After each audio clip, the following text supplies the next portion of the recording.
Olá, começa agora mais um Mochileiro Podcast, direto do nosso estúdio no terceiro piso do Teresópolis Shopping.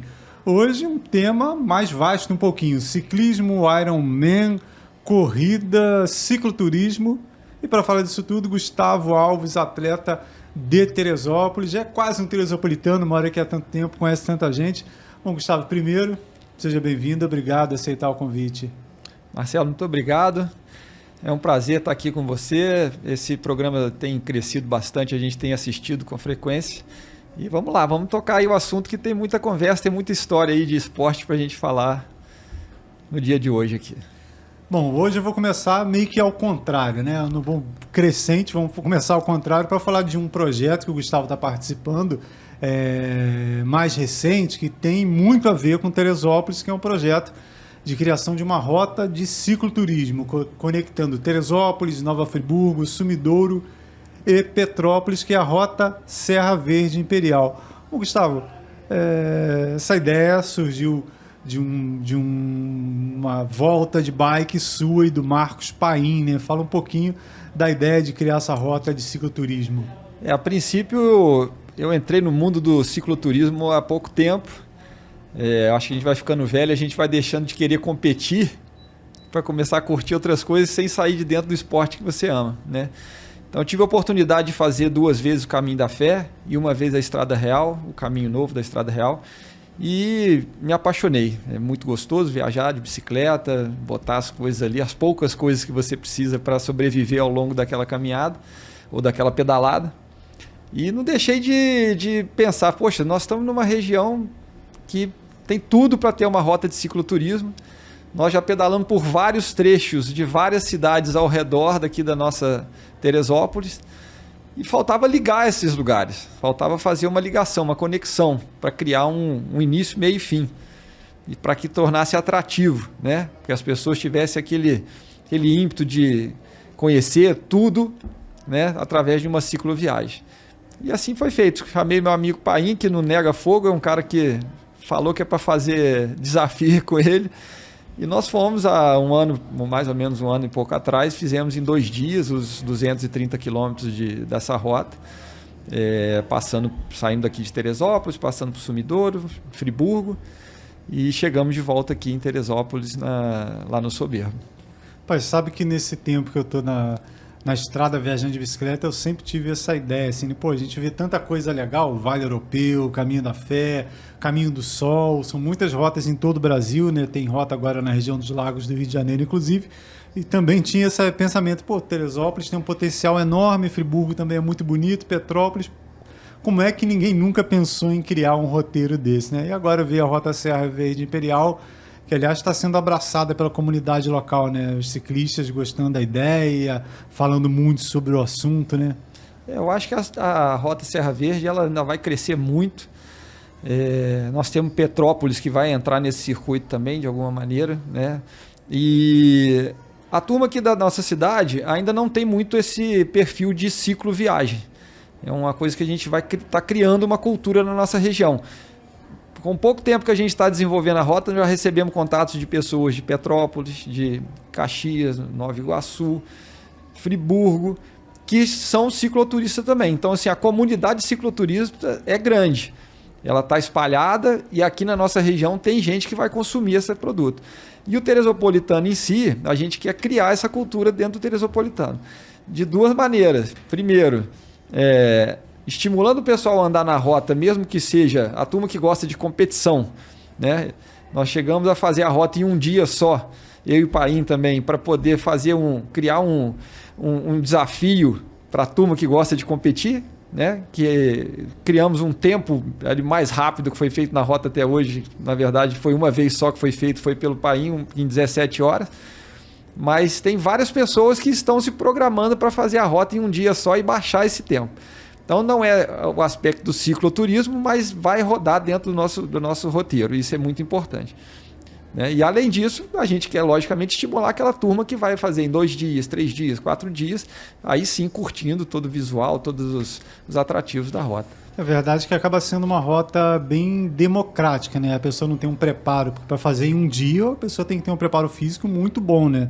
sair de madrugada e voltar à noite. Então tem que ter um preparo físico muito bom. A altimetria 4.500 aproximadamente, em 200 e tantos quilômetros, ou seja, tem que estar realmente preparado. É um estilo diferente. E para quem gosta de ir mais devagar, fazendo foto, admirando essa possibilidade de 3 até 4 dias, né? Por isso, quando se fala em uma rota de cicloturismo, não é só demarcar a rota, não é só divulgar aí o GPS, né? O GPX lá, a pessoa baixar e seguir, é oferecer estrutura, né? Vocês estão fazendo esse levantamento de hotel, de local para alimentação, para a pessoa saber onde pousar, onde se alimentar, onde abastecer? Estamos fazendo. Isso é um trabalho longo, né? Para criar essa estrutura que o cicloturista precisa. Nós já estamos em contato, já temos pontos já cadastrados de pousadas em pontos específicos, estratégicos para a pessoa que for fazer em 3 dias, para a pessoa que for fazer em 4 dias. Nós já temos como orientar essas pessoas aonde dormir, aonde pernoitar. A parte de alimentação, a rota é muito bem servida, né? As localidades, as cidades, né? Friburgo, uma cidade grande, onde qualquer lugar que você parar em Friburgo, você tem lugar bom para dormir, tem lugar bom para comer. E ao longo da rota tem muitos lugarejos que você consegue se alimentar muito bem e repor os seus suprimentos, né, necessários para você sobreviver ao longo desses dias aí. E as pousadas que a gente já cadastrou já estão recebendo, né, as poucas pessoas que estão rodando lá já estão utilizando essas pousadas. E é um fluxo contínuo que vai aos poucos vai crescendo, né, e vai chamar atenção para a possibilidade de novas aberturas de novos hotéis, de novas pousadas, de novos comércios, de novos restaurantes. E a ideia é justamente fomentar tudo isso com o ciclismo, né? Aliás, essa é a principal, né? Talvez o principal legado que essa rota vai deixar para Teresópolis, Petrópolis, Nova Friburgo e Sumidouro.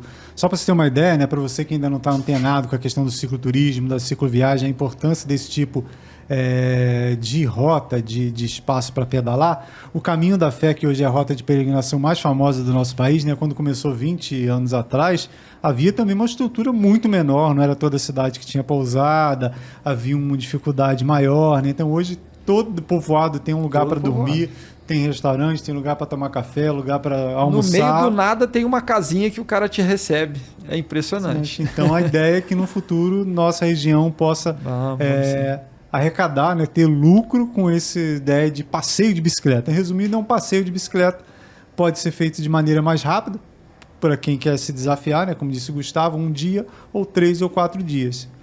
Cada um levando aí a rota da maneira que fizer melhor. Aliás, Gustavo, você fez lá em 1 dia, você fez em 2 dias, né?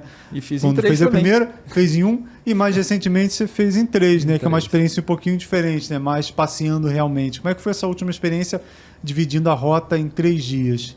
Eu acho que esse aí realmente a essência do negócio, né? Você poder parar, conversar com as pessoas, conhecer a história ali, trocar uma ideia, curtir um visual, bater uma foto legal e, enfim, desfrutar do que a rota oferece, porque afinal de contas a rota é linda.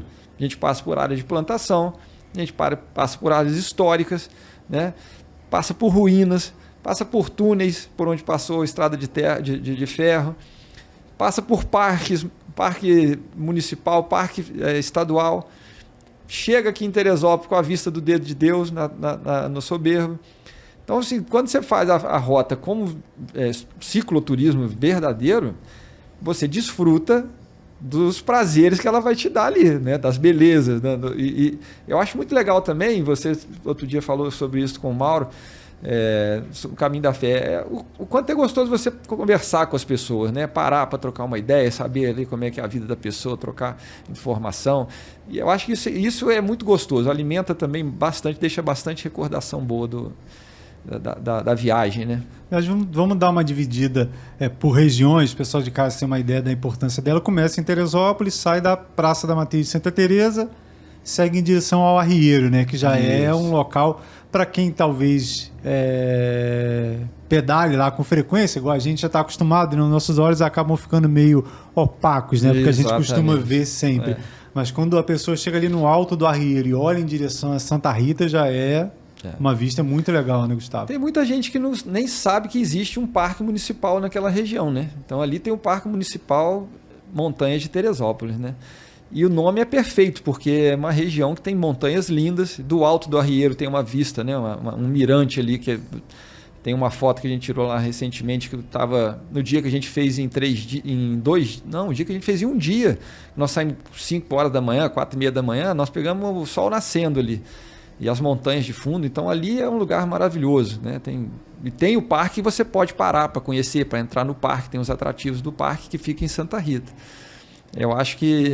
Já começa com nível já começa muito, alto. muito alto. E nós estamos falando de 20 quilômetros de pedalada só, né? Até ali tem uns 20 quilômetros só. E você entrando para o interior aqui de Teresópolis, vai passar por várias áreas de plantação, né? Tem a rota da Pocan, que fica dentro da rota Serra Campo Verde. Limpo, né? Vai passar em Campo Limpo. Que tem na época das Pocãs, você tem a oportunidade de até entrar nas propriedades para comer uma Pocan fresquinha ali, colhendo no pé. Tem as partes de plantação, né, de hortaliças, que é um do cartão, né, de visita de Teresópolis, né? Acho que é acho que é a capital nacional dessa parte de É uma das principais cidades do estado do Rio, do estado do fornecedoras Rio, de né? folhosas aí. Exatamente. Então, assim, tem todo esse trecho daqui no inicial, e quando vai chegando na região de Sumidouro, né? Aí nós temos a Cachoeira do Conde Deu, que é a maior cachoeira também da região aqui. A maior queda do estado do Rio, 127 metros de queda. É sensacional, uma vista linda, que você consegue chegar na base dela, consegue filmar, tirar foto ali, muito bonito. Aí depois nós chegamos na região de Murinelli, que está dentro de Sumidouro também, né? Onde tem as ruínas da antiga estrada de ferro Leopoldina, né? Que é lindo, um lugar assim... parece até meio esotérico o lugar, né? Mas os túneis, né? Para quem não conhece, vale a pesquisa. Os túneis de Murinelli. São 3 túneis, né? Que tem até alguns já tem uma brincadeira, né? Toca do lobisomem, de Saci Pererê. O maior túnel, acho que são 127 metros de extensão, escuro. E são muito bonitos, né? Os túneis históricos. E uma estrada muito agradável de pedalar. Aí você junta isso, né? Esses locais lindos com um interior, com segurança, com tranquilidade, né, um ar puro, você está pedalando em estradas de terra, pouquíssimos carros, então você consegue relaxar muito ali ao longo desse trecho todo aí. E de Sumidouro vai conectar a Nova Friburgo, aliás, um local que eu não conhecia, conheci só agora nessa contribuição para a Rota Serra Verde Imperial, vai conectar Sumidouro a Nova Friburgo pelo Rancho do Manel do Queijo, né, que é um ponto muito conhecido lá para o friburguense, pelo menos, né? E eu tive uma experiência de vida muito legal com o Manel do Queijo, porque eu fui dentista do Manel do Queijo, né? Na faculdade ele foi meu cliente, então você imagina, eu já tenho 30 anos de formado, então isso tem mais de 30 anos, eu tratei do Manel do Queijo e eu conheci o rancho dele quando não era o Manel do Queijo conhecido como é hoje. Ele me convidou para ir lá, eu já pedalava naquela época, peguei minha bicicleta e fui lá conhecer o Manel do Queijo, o rancho dele, né? E anos depois, quando eu fiquei sabendo que ele tinha virado um point, eu falei, cara, como é que pode isso? E tá lá. É um rancho na beira de um rio cristalino, que você pode tomar banho no rio, você pode passar o dia lá, tem umas quedas d'água gostosas, você pode fazer seu churrasquinho, levar suas coisas se quiser, passar o dia lá. Aliás, ele hoje não oferece hospedagem, mas aí é um dos exemplos que a gente pode falar, né? Com a rota de crescimento, provavelmente ele vai pensar em oferecer uma hospedagenzinha para quem quiser dividir. Para quem quiser fazer um bikepacking, pode acampar. Ele permite que acampe lá, né? Quiser levar a tua barraca e tal, dá para dormir lá acampando. Agora, hospedagem no futuro, acredito que ele vai se tiver fluxo, que vai ter, né? Ele vai acabar investindo nisso aí. Vai. E depois, dali do Manel do Queijo, Rio Grandina, já atravessa a região central de Friburgo, não tem como fugir, né? Porque a rota vai por estradas de terra, o máximo possível, mas tem hora que não tem jeito, tem que atravessar a zona urbana. E depois sobe em direção ao Caledônia, né? Que é uma outra travessia para conectar a Salinas, que é uma travessia conhecida também, né? Essa travessia por dentro de Friburgo, apesar de ser toda em asfalto, ela é segura, não é uma travessia perigosa de se fazer, né? É interessante a pessoa se organizar para reabastecer, comprar alguma coisa dentro de Friburgo, se precisar, que tem toda a estrutura lá da cidade. Se quiser hospedar, se for dormir lá também, é um lugar que tem muita opção de hotel. E nós vamos subir em direção ao Caledônia e fazer a travessia Cascatinha-São Lourenço. Essa travessia é conhecidíssima lá, tradicional. Tem gente que faz caminhando e tal, mas tem muita gente que faz de bike também. Começa por uma rua de paralelepípedo, vira trilha vira uma rua de terra, depois vira trilha, e é o trecho mais técnico, ao meu ver, de todo o nosso percurso, que tem bastante pedra solta no final, tem um trecho já com água correndo na trilha, é no meio da montanha mesmo, bastante selvagem. E aí nós vamos chegar na região de São Lourenço, que também faz parte de Friburgo, ele já está dentro de Friburgo. Né? Agora, a gente quando vira lá para o lado de São Lourenço, eu acredito que seja o local assim, mais impactante. Pelo menos as duas regiões que o cicloviajante vai passar nesse trecho serão as mais impactantes, eu acredito que sim, porque para quem não conhece, e até para quem conhece, já é impressionante que é a região do Parque Estadual dos Três Picos, né? De atravessar o Três Picos por Salinas e sair no Vale dos Frades, ou seja, só montanha, rio, beleza natural, assim, que já naturalmente atrai gente do Brasil inteiro, até do exterior para cá, né? Então o cicloviajante vai ter essa oportunidade de conhecer esse parque, né? Eu recomendo fazer a viagem 3 dias e pernoitar na região de Salinas para você poder curtir o visual dos Três Picos ali, porque só passar ali é muita covardia, é desperdício, sabe? Porque a região é muito linda. Agora, dessa vez em 3 dias, você dormiu inclusive ali, né, em Salinas. Em Salinas. Então, antes de chegar lá no parque, tem várias pousadas naquela região de Salinas. E quase todas as pousadas já construíram seus quartos estrategicamente com vista, né, viradas para as montanhas. Então você vai pegar um final de tarde com a vista dos Três Picos, vai pegar um amanhecer com a vista dos Três Picos, aí vai subir depois até o parque, vai atravessar o parque, vai descer uma trilha super gostosa. Lá dentro do parque tem os atrativos dentro do parque, muitos lugares bonitos para tirar foto, lugares para você curtir.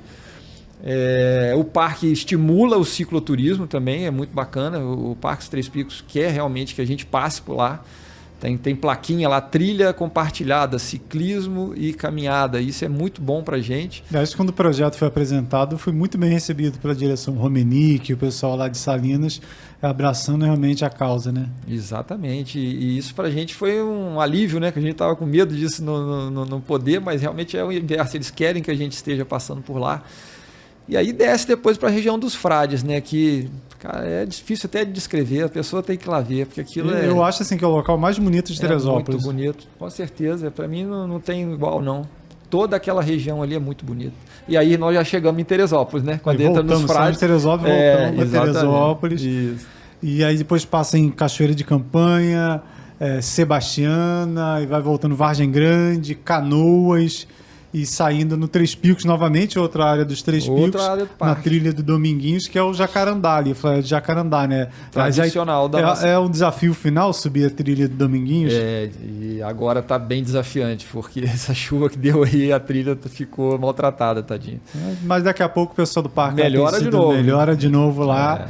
Então a rota, depois ela segue pela estrada Rio Bahia, saiu no trilho do Dominguinhos, Jacarandá, desce o Meudon, e volta pela estrada Rio Bahia, finalizando naquela nossa retinha na BR-116, já olhando para a Serra dos Órgãos. Cartão postal. E terminando, né? Ou seja, como disse o Gustavo, passa no Parque Municipal, passa no Parque dos Três Picos e encerra avistando aí a nossa Serra dos Órgãos. Gustavo, outra coisa legal desse projeto, né, além da comunidade ciclista, de ter já muita gente interessada, comentando, falando do assunto, a Secretaria de Turismo de Teresópolis também abraçou a causa, já virou parceira nesse projeto, né? Está abrindo as portas para a gente junto com as outras secretarias, né? Das outras cidades, está apoiando eventos, está fazendo reuniões, está buscando soluções para as possíveis demandas que acontecem ao longo desse projeto, porque vai pintar a seta para marcar o percurso dentro da cidade. Tem que pedir autorização para a Guarda Municipal. A Secretaria interagiu com a Guarda, pediu autorização, fomos lá, pintamos as setas para demarcar o percurso. Então, o poder público, estando junto com a gente desse projeto, eu acredito que não tenha como dar errado, porque aí a parceria fica perfeita. Aliás, para a gente encerrar esse tema e pular para o próximo já, a rota também já está em conversa com Nova Friburgo, Petrópolis e Sumidouro. Aliás, Petrópolis será um ramal que será anexado à rota, saindo de Petrópolis via Itaipava, Santa Rita e conectando a Teresópolis. E sobre a sinalização, né, além da disponibilização aí do GPS, do GPX para quem quiser seguir pelo celular, estão sendo pintadas setas amarelas. Se você está avistando setas em Teresópolis amarelas, é a Rota Serra Verde Imperial, e depois também haverá placas instaladas nos pontos estratégicos. E é um projeto que está saindo do papel, está funcionando, está caminhando, em breve será efetivado. Agora, Gustavo, eu falei que a gente começou do final, né, para falar que esse projeto é tão importante que pode mudar realmente Teresópolis, Petrópolis, Sumidouro, Nova Friburgo, mas vamos voltar agora na história do Gustavo atleta, porque para chegar a ter se construir uma pessoa que queira ter uma ideia de criar um roteiro desse, se doar para a cidade, porque é um projeto voluntário, não é de um dia para o outro, né? O cara não começa a pedalar hoje e amanhã vou fazer uma rota de cicloturismo. Então você é um cara que já está no ciclismo há muito tempo. A gente falando especificamente agora sobre a bicicleta. Há quanto tempo o ciclismo está na sua vida? Cara, eu vou te falar. Eles vão descobrir a minha idade, né? Deve estar uns 45 anos já. Porque eu comecei a pedalar muito cedo de BMX, né? Eu acho que como todo garoto, né? Mas como competição, a partir dos 17 anos de idade, eu comecei a fazer triatlon. Eu sou de Belo Horizonte. E meu primeiro triatlon que foi lá em Belo Horizonte, o Triatlo das Montanhas. E então tem alguns bons anos aí, né? Estou com 54, já 37 anos nessa... De bicicleta, aliás... Vocês vão ver nessa entrevista, que acompanha aí, que a bicicleta foi entrando na sua vida acontecendo de maneiras diferentes, né? Começou com a BMX, o triatlon, que já é uma modalidade que não é só a bicicleta, né? Você tem que se dedicar em outros esportes. Então a bicicleta foi te acompanhando e às vezes se dedicando mais ou menos. Hoje tem MTB, tem a road. Aliás, road ou MTB, estrada ou lama, tem uma preferência? Então, como treinamento, a road. Eu acho que o ciclismo de estrada te proporciona um condicionamento físico muito bom para você depois jogar no mountain bike também. E é mais fácil de treinar. Mais fácil, você não... Pegou a bike, vai para a estrada, faz 2 horas de treino de ciclismo, é um treino maravilhoso. E o mountain bike, lazer. Acho que o mountain bike... Eu já competi algumas provas de mountain bike, enfim... corrida de aventura e triatlon off-road, né? Os X-Terra, o cross-country, e de questão de mountain bike, mas assim, eu vejo o mountain bike muito mais como lazer do que como propriamente esporte competitivo. Não sei se eu estou sendo bem claro em relação a isso. Agora, o ciclismo de estrada, road, como treinamento, eu acho bem legal, eu gosto muito também. Agora, para quem faz ciclismo de modo geral, né, quem vive o esporte acaba sempre procurando saber o que está acontecendo, qual é a prova mais legal, qual é a prova mais importante. Mas para quem vive o road especificamente, ciclismo de estrada, logicamente pensa no Tour de France, que é a prova de ciclismo mais antiga, mais famosa, mais importante do mundo para a Europa, quer dizer, para o mundo inteiro, né, para acompanhar o Tour de France, mas mais especificamente a Europa e não só a França, né, porque o Tour de France, aliás, apesar de ser o Tour de France, a volta da França, um ano começa na Espanha, agora 2024, aliás, vai começar na Itália, né, a primeira etapa na Itália, ou seja, o ciclismo lá fora é um nível, um ou mais níveis acima do que o nosso aqui. Então, para o ciclista experimentar aí o Tour de France, nem que seja de maneira não longe no Pro, é uma experiência muito grande. O Gustavo teve essa oportunidade de viver um L'Etape do Tour de France na França. Gustavo, o que é o L'Etape? Primeiro, para explicar o que é esse L'Etape aí do Tour de France. Bem, como você já falou, o Tour de France é a prova mais famosa do mundo, né? Talvez um dos eventos mais que tem o maior número de pessoas assistindo, perde talvez para a Olimpíada, a Copa do Mundo, algo nesse nível. E é uma prova de ciclismo de 3 semanas.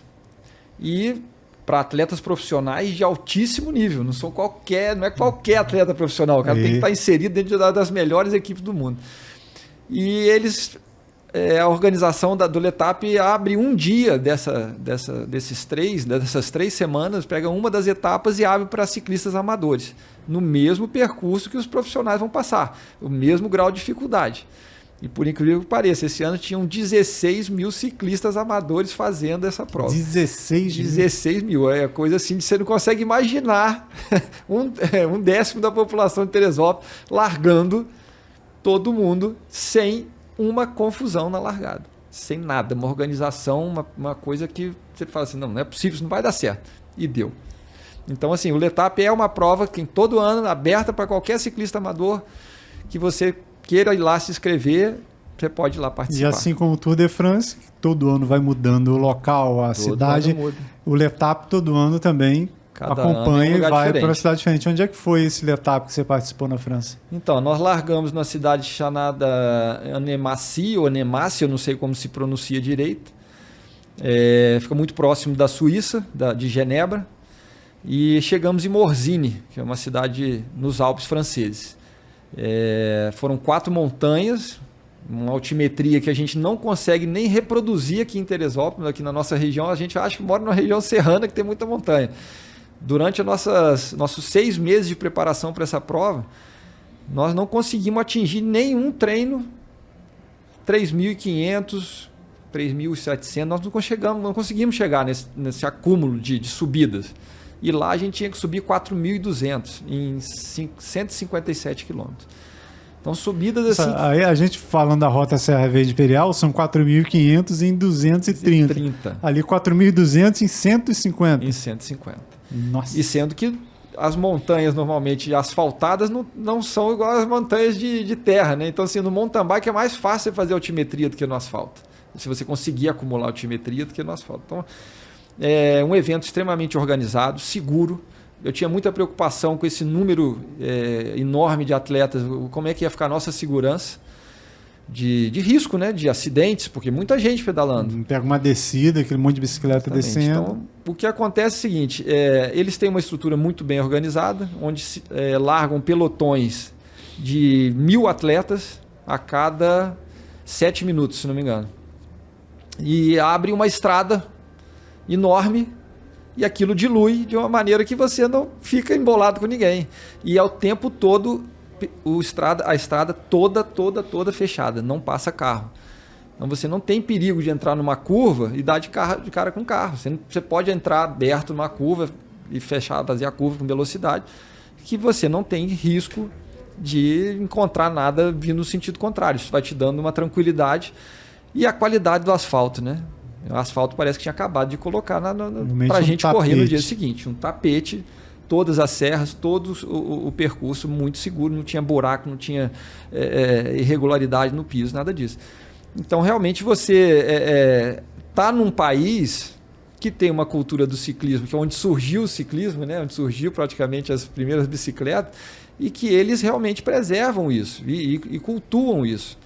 Então, você pode ir para lá e praticar o esporte com segurança, sem perigo nenhum. As pessoas te respeitam, existem regras de trânsito, porque o ciclista também de lá respeitar, né? Que às vezes aqui o ciclista acha que ele só tem direito, não tem dever nenhum, mas tem também. Agora, você não foi sozinho, né? Mas 2 atletas de Teresópolis participaram dessa empreitada com você. E acabou que eu fui de carona com eles, né? Porque eles iam e eu entrei no projeto deles lá. O Adevaldo e o Arthur já estavam. Esses realmente são ciclistas, são pessoas que praticam ciclismo como esporte principal há muitos anos, competem há muitos anos, já tinham feito o L'Etape no Brasil aqui, 3, 4 edições de L'Etape no Brasil.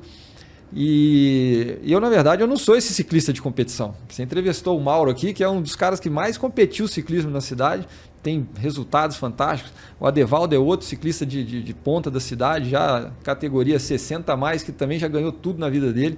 São ciclistas realmente competitivos. Eu sou aquele cara, sou atleta que tem que fazer ciclismo, vamos fazer ciclismo? Vamos fazer ciclismo, eu vou treinar para o ciclismo. Vamos correr mountain bike? Eu vou correr mountain bike, eu treino para mountain bike.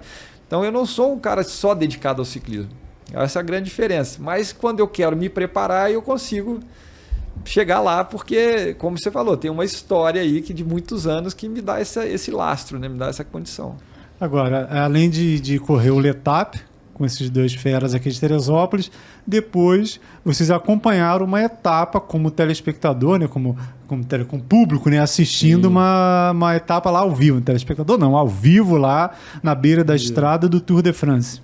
Essa aí foi a emoção extra que a gente teve, porque o L'Etape, como passa em várias cidades, e a gente estava hospedado em Annecy. E depois que os atletas fizeram a mesma etapa que a gente tinha feito, eles voltaram e passaram por Annecy e subiram uma das montanhas que fica ao redor de Annecy. Era o Col de la Ramasse, Col de la Foclès, que eles subiram. E nós pegamos nossas bikes e fomos lá para o topo da montanha viver aquela experiência que a gente assiste na televisão, do público, né, torcendo e acompanhando os atletas passando, e aquela loucura que a gente passando lá o Vingegaard, o Tadej Pogacar. E o mais interessante, que antes dos atletas passarem, todas as equipes, né, e os patrocinadores passam com seus carros de divulgação, carros de patrocinadores, distribuindo brindes, e é uma festa que dura cerca de 1 hora antes dos ciclistas passarem naquele lugar. Praticamente 1 hora de festa de muita gente passando, os carros dos patrocinadores, carros das equipes, distribuindo camisa, boné e chaveirinho e não sei o quê. E aí a torcida fica ali, vai à loucura, né? Uma festa maravilhosa. Não, imagina, na televisão, né? Eu acompanho esse Tour de France aí sempre que pude assistir uma etapa, né? Porque 3 semanas de prova, às vezes está no horário de trabalho, não tem como acompanhar, mas às vezes chegava assim, meio-dia, no final da etapa, abria lá o canal específico para assistir a prova, vendo a torcida acompanhando. Lembro que teve uma etapa daquele francês que estava se aposentando, o Thibaut Pinot, se não me engano. Thibaut Pinot. Eu sempre inverto. Thibaut Pinot. Ele passando na região onde ele mora e subiu uma multidão para acompanhar ele chegando lá no topo da montanha. E ele passou liderando a prova ali, e aquela multidão gritando o nome dele escrito na... Cara, isso na TV já é emocionante. Imagina vocês assistindo ali ao vivo ali.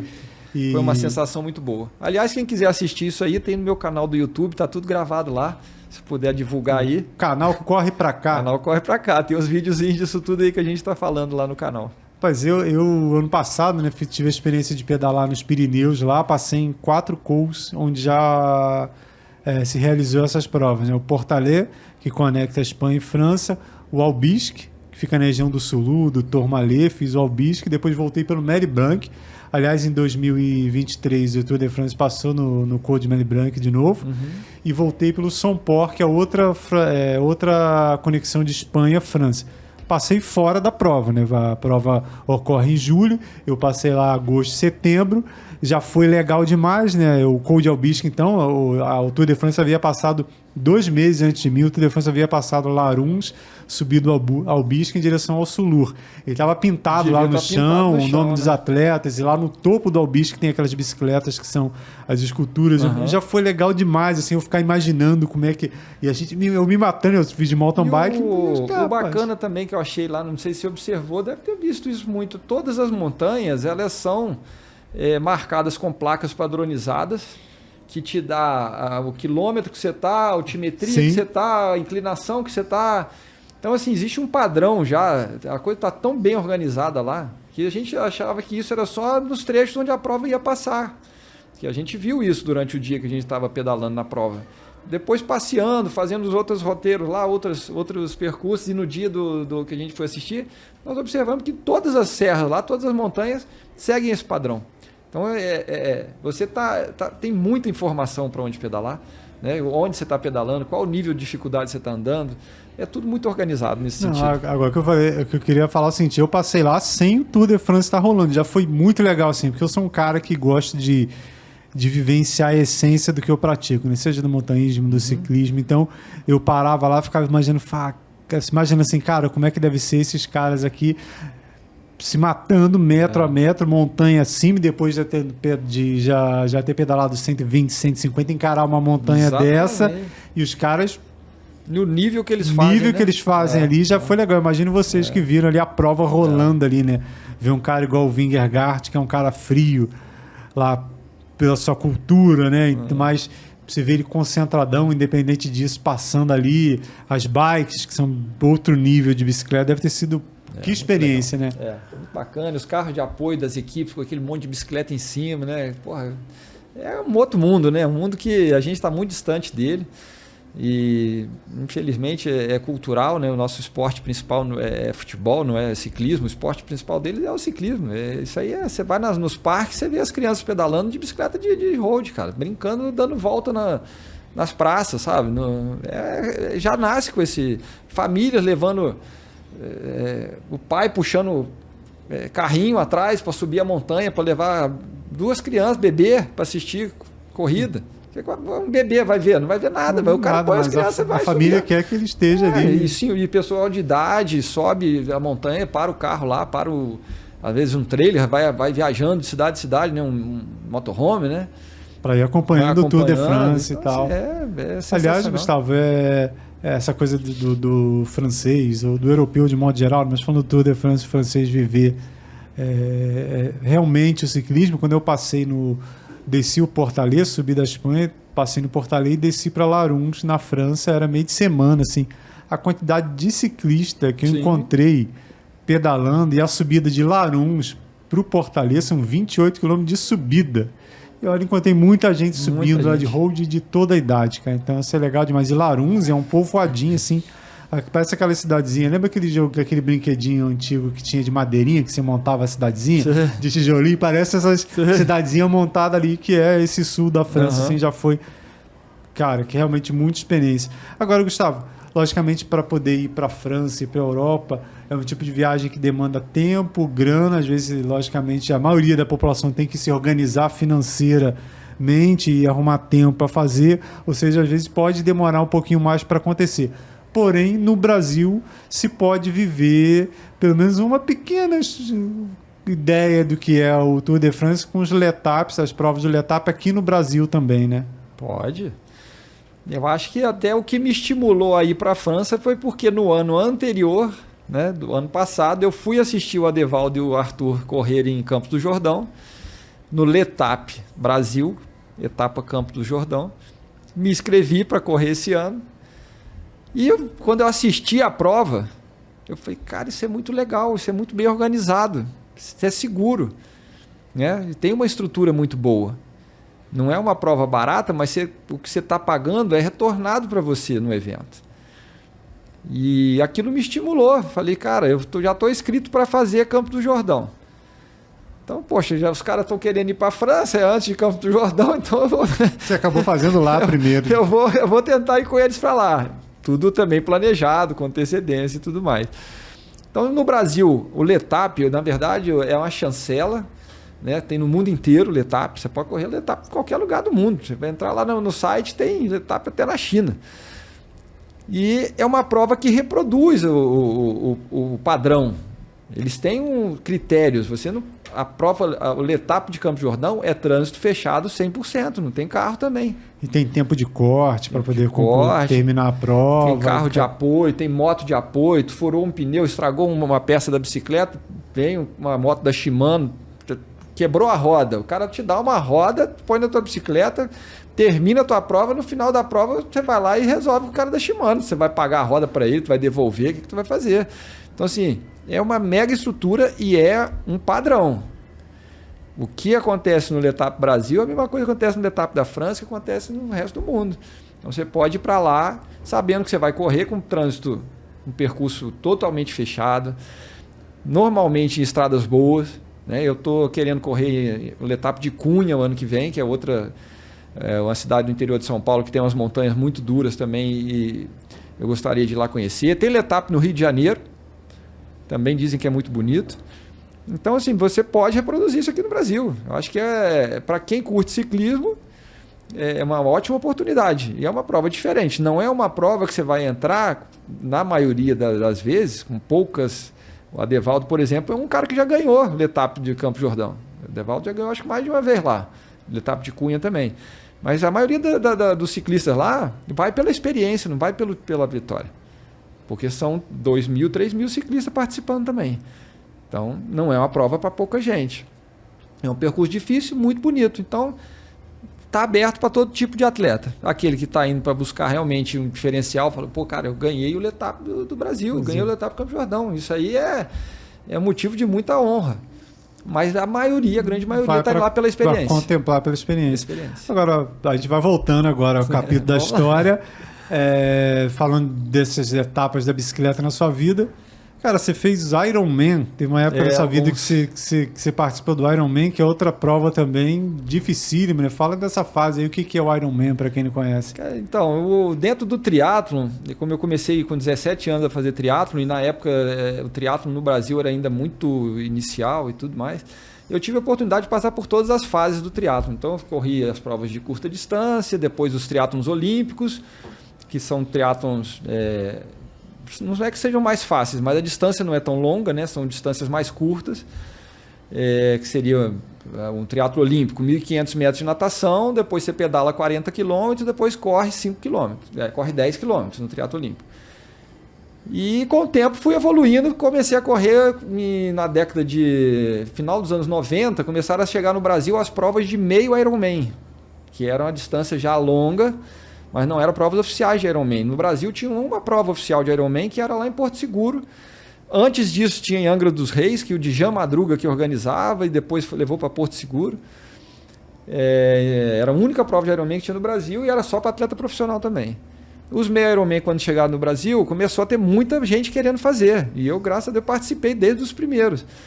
Eu tive a oportunidade, que aí já era 1.900 metros de natação, tudo em lago, no mar, e aí dependendo do local que era a prova. A gente saía daqui para correr prova lá em Pirassununga, no interior de São Paulo, que tinha um circuito lá que era super legal, que era dentro da base aérea da aeronáutica lá. A gente nadava no lago, pedalava 90 quilômetros dentro da base aérea, dando voltas lá, e depois corria mais 21 quilômetros. Isso foi na década de 98, final da década de 90. Em 2003, eu, Juliano e Guga, que é meu cunhado, ex-cunhado, Gustavo Carvalho, a gente fez nós fomos os 3 primeiros triatletas aqui da cidade a fazer o Ironman de Florianópolis. E aí, nessa época, o Ironman estava também chegando forte no Brasil e tal. Nós fomos para a 2ª ou 3ª edição que teve do Ironman Brasil, que também é uma chancela do Ironman do Havaí. E acontece até hoje lá em Floripa, né? Uma prova super conhecida. E aí acabei fazendo 4 Ironman lá. Fiz 2003, 2005, 2010, 2013. E é uma fase deliciosa da minha vida, né? Porque o Ironman é uma coisa que mexe mais com o cara, né? Muda a tua cabeça demais. Eu assim. imagino como é que é treinar para uma prova dessa, que tem que treinar natação, tem que treinar corrida, tem que treinar bicicleta. Treinar muito. E depois juntar isso tudo num dia só e disputando aquela energia toda da prova e dos competidores no entorno. Deve ser... Era uma época que eu treinava 3 vezes por dia praticamente, né? Treinava de manhã, na hora do almoço eu fazia ou natação ou musculação. E às vezes à noite fazia algum tipo de pilates, alguma coisa para tirar o estresse da musculatura. Aí ficava sempre revezando, pelo menos 2 modalidades por dia: ciclismo, natação, ciclismo, corrida, mas com intervalo. Aí chegava no final de semana, pegava a estrada, trecho longo de pedal, com corrida logo a seguir para fazer a simulação da prova. E aí começaram a surgir outros triatletas aqui em Teresópolis e acabou que a gente criou foi legal, foi uma geração, vamos dizer assim, que de 2003 para frente, né, surgiram muitos triatletas aqui em Teresópolis. Muita gente começou a fazer triatlo e foi chegando, foi fazendo Ironman e tal. E hoje já está o inverso, hoje está com pouco triatleta na cidade de novo. Nós ficamos velhos, né, fomos parando e a molecada ainda não animou muito. Então nós temos hoje 2 triatletas na cidade só, praticamente treinando e competindo. Um deles está indo muito bem, está fazendo ótimos resultados já em Ironman, que é o João Neto, e tem o Leon, que está correndo provas de distância mais curta, que também está indo muito bem no circuito nacional e tudo mais. Então é um esporte que exige muito investimento de tempo e de dinheiro. É um esporte caro, um esporte difícil para você se manter nele. Mas é muito gostoso, muito desafiador. E nessas mudanças da sua vida aí, de sempre se adaptando, se modificando, você acabou, acredito que tenha sido um derivado dessa fase aí de Ironman, de triatleta, realizando corridas aqui na cidade. A que eu lembro mais aí, que tinha uma participação muito grande, era a corrida dos vagões. Desafio dos vagões. Então, o que aconteceu, Marcelo? Parece que é engraçado que eu tenho surge em mim uma necessidade de querer trazer o que eu gosto para mostrar para as pessoas como é gostoso fazer aquilo, como é bom, como é saudável. Então foi assim com o triatlon. Quando eu comecei a fazer triatlon aqui, eu organizei um triatlon na Casa de Portugal. Quando eu comecei a fazer triatlon off-road, cross-country, que eu acabei indo para o Havaí correr o Mundial lá em 2008, que aí já era triatlon de trilha, nós organizamos durante 7 anos esse triatlo aqui no Brasil, aqui em Teresópolis, eu e Juliano, lá no Hotel Boa Vida. Fazia parte do circuito do X-Terra. Em 2014 eu parei de fazer triatlo e comecei a fazer corrida de montanha. Eu queria fazer ultramaratona, já tinha corrido várias maratonas já também, aí eu queria fazer ultramaratona. que são distâncias acima de 42 quilômetros. Só que eu queria fazer na montanha, não queria fazer no asfalto, porque existe uma ultramaratona de ficar correndo no mesmo lugar. 24 horas correndo numa pista. Eu falei, não, quero correr na montanha. E Teresópolis é paraíso para correr na montanha. Tem montanha pra caramba aqui. E aí, 2015 eu comecei a correr, fazer ultramaratona, fazer prova de montanha, não sei o quê. 2016, numa conversa de boteco, eu falei com o Léo, dono do vagão Beer. Eu falei, Léo, eu vou correr do vagão daqui de Teresópolis até o vagão de Itaipava, no final do ano. Ele falou, vai nada, pô, isso é papo de boteco, eu vou correr no final do ano. No final de 2016, eu abri no Facebook um evento. Primeira corrida, Teresópolis, vou fazer uma corrida em Teresópolis, vagão tal de Itaipava, quem tá afim de ir comigo?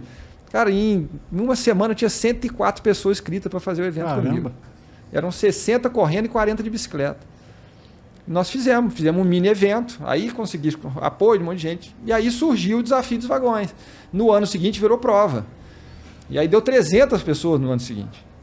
Então nós fizemos 2016, 2017, foram 3 anos. Não, foi 15, 16, 17, se não me engano. E chegamos a fazer de forma diferente. Fizemos em forma de revezamento, fizemos em forma de distâncias maiores, com três modalidades. No último ano foi assim, uma prova de 14, uma prova de 34 e uma prova de 53 quilômetros. Então, assim, a ultramaratona de montanha veio nessa fase aí, que eu parei com o triatlon, porque eu estava com problema de coluna, o ciclismo estava me machucando, eu tive que parar de pedalar. E fiquei muito focado em correr e correr na montanha. Aí fiz várias provas de ultramaratona, fomos correr na Patagônia, fizemos um monte de coisa bacana também. Aliás, o legal é ver que são esportes que realmente combinam com Teresópolis, né? E hoje tem bastante gente praticando, a gente vê a Telerun, tem umas equipes aí na cidade, muita gente correndo, participando de evento fora. Tem o Delino Tomé, que é um cara sensacional, né? Que participa desse tipo de evento. Aliás, Delino Tomé é outro nome aí que quem não conhece, nem uma pesquisada aí. Delino Tomé, 60, o cara é ultramaratonista, ele é né? Referência. Ele Longa é distância, referência não aí. tem ninguém igual a ele aqui, não. O cara corre, vou dar uma corridinha, 200 quilômetros ali para dar uma esticada. Vai daqui a Aparecida correndo. Então, já com 60 e muitos anos, trabalha como pedreiro, ou seja, tem uma história de vida sensacional. Puxado, né? Imagina o cara trabalhar numa obra o dia todo cansado, carrega peso, chega à noite ele vai para a pista correr, treinar e tem bons resultados na categoria. Tem uma história de vida que deveria depois você vir aqui compartilhar com ele um dia. Aliás, o Delino, ele entra até, na última pergunta que eu fazia para o Gustavo, tem a ver com o Delino. O esporte mudou a vida do Delino. O Delino já deu entrevista na Diário TV, ele conta, ele tinha uma vida errônea, andou na vida do crime, e numa dessas passagens aí pelo sistema penal, ele conheceu a corrida, e quando ele saiu, mudou a vida dele. Exatamente. O esporte. Ele, dos últimos 20, 30 anos da vida dele, ele virou outra pessoa graças ao esporte. Aí eu te pergunto, para a gente encerrar, Gustavo, o esporte, pensei que você é um cara que sempre foi muito ativo, logicamente para você talvez seja mais fácil responder, porque sua vida foi feita em cima do esporte, mas como você vê essa importância do esporte para as pessoas, né? Às vezes tem gente que faz aquela brincadeira, eu prefiro ficar vendo série, mas o esporte pode mudar realmente o rumo de uma pessoa, né? Eu penso que da seguinte maneira, a gente tem que fazer coisas que nos fazem se sentir motivado, né? O esporte ele mexe muito com a gente. Quando você cria um desafio, eu não estou falando, hoje em dia está muito em pauta essa questão das distâncias, né? Porque eu gosto de fazer longa, vou correr tantos quilômetros. Cara, se você correr 5 quilômetros e aquilo ali te fizer suar, te fizer o coração bater mais forte, você terminar teu treino, você fala assim, cara, que negócio gostoso, que isso me fez bem. Não, eu prefiro pedalar 10 quilômetros que seja, mas você voltou para casa, botou uma roupa, vai trabalhar bem. Se aquilo está te trazendo bem-estar, aquilo ali vai economizar remédio na tua vida, vai economizar psicólogo na tua vida, vai evitar uma briga com a tua mulher que de repente está de mau humor. Pega a tua bicicleta, vai pedalar, cara, vai dar um rolê, vai caminhar, vai subir uma trilha. Vai nadar, vai fazer o que você acha melhor, né? E outra coisa, se permita isso, porque o ser humano não está se permitindo mais. Em busca de dinheiro, resultado, cobrança. O cara não se permite, eu não tenho tempo. Eu tenho amigo que eu falo na cara dele. Falei, cara, você vai esperar morrer? Pra você arrumar tempo pra você fazer? Cara, você já é um cara bem sucedido, cara. Se permita. Se permita. Ah, Gustavo, mas você é dentista, é mais fácil. Cara, eu optei, a minha vida foi opção. Eu tenho um monte de colega dentista que não abre mão de chegar no consultório às 7 horas da manhã e sair 10 horas da noite. Cara, minha vida foi pautada em cima de opção de ter horário para praticar esporte. Porque eu sei quanto isso me faz bem. E fora o exemplo que eu dou para meus filhos, que eu dou exemplo para minha família. Então eu tenho 3 filhos, todos 3 são esportistas. Minha ex-esposa é esportista de alto nível. Minha esposa atual é esportista, gosta de academia, gosta de fazer musculação. É o esporte dela, é o que faz ela sentir bem, é o que faz ela sentir prazer. Isso que eu ia falar, porque tem gente que às vezes vê... gente que me acompanha em rede social, o cara pedala, sobe montanha, mas eu não gosto de trilha, eu não gosto de mato, ou não gosto de bicicleta, cansa a bunda, dói as pernas. Cara, ache o esporte que faça bem para você. Jiu-jitsu, a gente tem atleta de jiu-jitsu aí hoje de Teresópolis, no mundo todo espalhado aí, né? Capoeira, então Exato. Cada um tem que achar onde se encaixe melhor, né, Gustavo? Tem uma estatística aí, não sei quem foi que falou isso há um tempo atrás, acho que foi que a cada R$1 gasto com esporte, você economiza 3, não sei em que, na saúde pública e tudo mais. Então até para isso seria bom, né, se a gente praticasse mais esporte, menos despesa, né, ia dar para menos problema ia ter nos postos de saúde, menos gente ia precisar de recursos de estar indo se tratar, porque realmente você previne um monte de doença física, doença psicológica, né? Você está com a cabeça preenchida de coisa boa. Você conhece pessoas boas na maioria das vezes. É raro você ter uma pessoa dentro de um grupo de que pedala, que corre, que faz, que seja aquele cara que você fala assim, pô, cara insuportável. É raro isso. Normalmente são pessoas que têm um astral legal, né? Tem uma energia boa, troca informação boa. Você volta para casa legal. Então, eu vejo assim, a pessoa precisa se encontrar, precisa achar o que gosta. E não precisa ser atleta profissional, não precisa ser atleta de ponta, não precisa ter resultado, não precisa mostrar nada para ninguém. Tem que tentar fazer daquilo ali uma coisa que faça bem para ela, que ela se sinta realizada. Porque se ela estiver fazendo para os outros, ela não vai fazer por muito tempo. Só para foto do Instagram não adianta. É só por aí, tem que fazer para ela. Aliás, outra dica, né? Vá crescendo aos poucos, né? Às vezes você faz aí 20 quilômetros, que para mim e para o Gustavo é um aquecimento, a gente já está há mais tempo no esporte, mas para você, às vezes, 20 quilômetros vai ser muito difícil. Então, faça o 20, conseguir, foi legal, na outra semana se der 70, 25, depois se der 70 ou 30, e assim vai. Quando vê, você está fazendo 200 quilômetros mais para você se superar, né? Não quero mostrar nada para ninguém, não. Mas eu acho que tem que ser isso aí. Eu mesmo pedalo já, assim, com mais frequência há 5 anos, né? Eu pedalo desde moleque, mas o montanhismo afastou a bicicleta da minha vida uma época, e de 2018 para cá eu comecei a viver a bicicleta de forma mais intensa. Eu nunca tinha feito acima de 200 quilômetros. Eu ficava me cobrando. Falei, cara, será que eu consigo? Como é que é 200 quilômetros? É 12, 13 horas em cima de uma bicicleta. E recentemente eu fiz 220 quilômetros. Não foi fácil, logicamente, mas quando você termina, você fala, cara, eu consegui. É aquele... Cara, eu consegui 220 quilômetros num dia só. Então aí você pega, por exemplo, a gente vai falar dos atletas, pô, fala 200 e poucos quilômetros aí pro Ailson, pro CI, pro Mauro, pô, já fizeram várias vezes, eu faço 400, mas para mim, aqueles 220, falei, cara, que sensação. Então é o sua superação, né? Eu torno a repetir, a questão da distância, ela não pode servir de referência, é só mesmo tá ali fazendo. Vai fazendo. Se acha, porque tem gente também que não curte longa distância, tem gente que curte velocidade. O cara fala, então, cara, eu prefiro pedalar 20 km sentando o cacete do início ao fim, e aquilo que me faz bem. Se eu pedalar 50, aquilo me faz mal. Eu fico infeliz de estar com tanto tempo em cima da bicicleta. Beleza, faz seus 20 km, cara. Porque tem muita variação de coisa, né? O esporte, ele é assim, ele é maravilhoso por isso. Você não tem como fazer só uma coisa, tem um monte de coisa, um monte de possibilidade. É como eu estava falando no início, antes da gente começar. Já estou nessa praticamente 40 anos, vamos dizer, 37 anos.